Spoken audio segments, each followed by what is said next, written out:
Welcome to the section about how to get the sound from the mixer into the computer. One of the first things that we're going to need to install is this little piece of software. This is the Onyx iControl, and for the Windows PC world, this is the equivalent of your ACO driver. Right now, because I'm using screen capturing software, the driver is locked because the recording software is trying to access it. So we're going to leave it in these settings, but it makes it available for us. Once this is installed and you can see your driver working, and that means that it can see your Onyx 1640i, you can close that for a moment. And the next thing that we're going to open up is Reaper. Reaper is my DAW of choice. I'm not going to go through a complete tutorial on how to use Reaper. There's a million videos on the net that already do that for us. So I'm not going to repeat myself by going over the same thing as them. The way that I use Reaper in conjunction with the ACO driver, which is the Onyx iControl, is I set it up in this manner.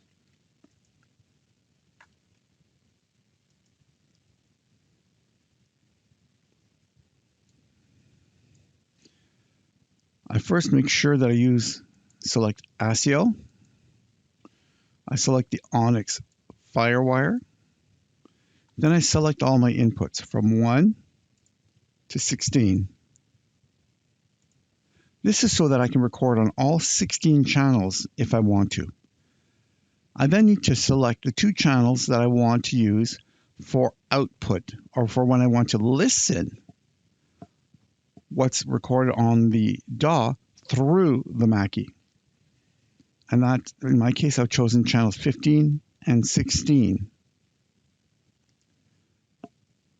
The rest comes down to this little template that I have created.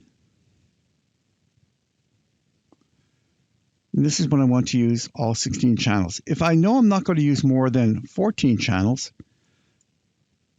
this is the template that I use.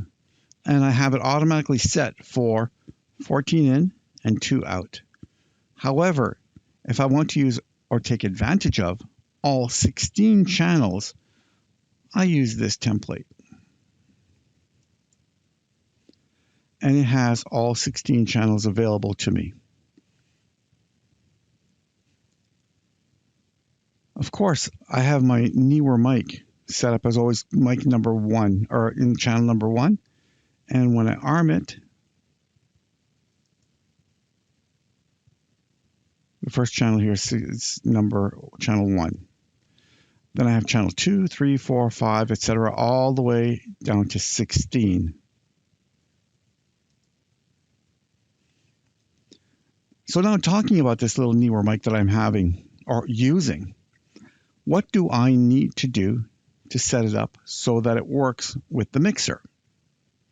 In its simplest manner, the way to set things up is to simply make sure that the Mackie is visible, that we arm a channel, we set which channel we want to record, and then we're ready to receive.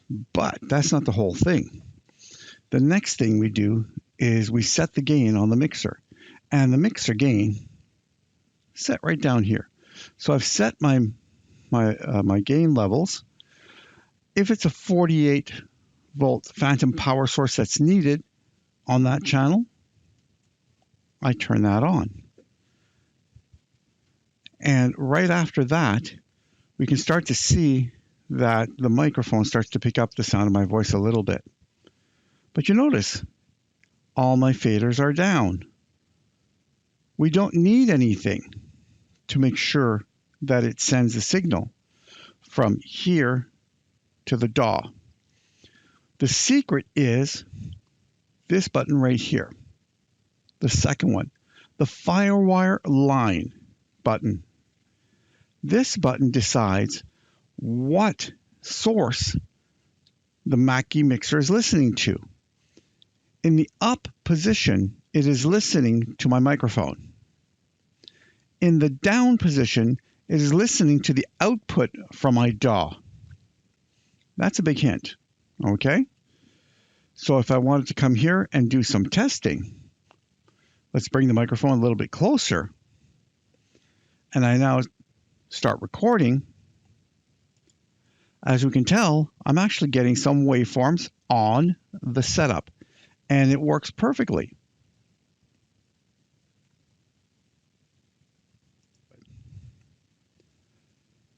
And that's how you do it. So you can set up one input source or 16 input sources all at the same time.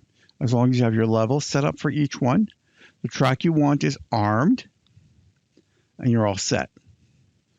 Okay? One little thing. In a recording or studio recording setup, if you're recording and you hear your voice through the speakers, that can cause a bit of a feedback loop.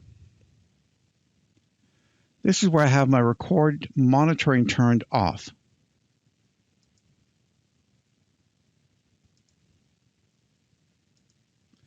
That way there's no feedback coming from my stereo system speakers into the setup. When I'm monitoring it as it's being recorded, I don't hear it. But when I play it back, it plays just fine. And that's how it's done.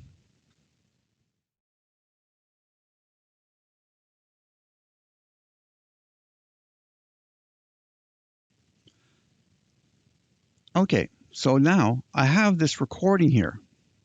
How do I set it up so that I can hear it? Well, remember that on the mixer here, this one is down, so it's listening to my voice. You can actually hear it, right?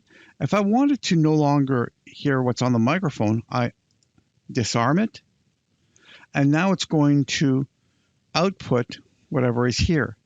So if I come here and I play it, you'll see that I have some waveforms here playing. But I'm not hearing anything. That's because there's a couple of things to do. The first thing is I need to raise the volume so the system is sending out something so I can hear it, right? This is not going to do anything. This is only when I'm inputting if I want to hear something out here.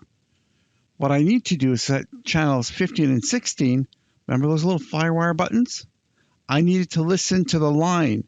So these are two pressed down. So the firewires are set to the line. And then I need to have them heard. So I set them up to unity. And this is still not going to send anything out. But I have output here, and I have output there. How can I set it up to hear it? Let's put it out into the main mix. And that's how I can hear it then.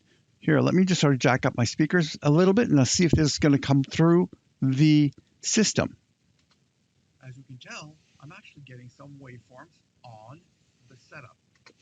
My microphone probably did not capture that. Let me raise that up a little bit more and see if that would work, and I'll sort of go a little bit closer to the microphones. As we can tell, I'm actually getting some waveforms on the setup. Okay, so you can tell that I am actually playing and hearing over my speakers what's in my DAW. So we've learned how to record, and we've learned how to set it up so that we can hear the output.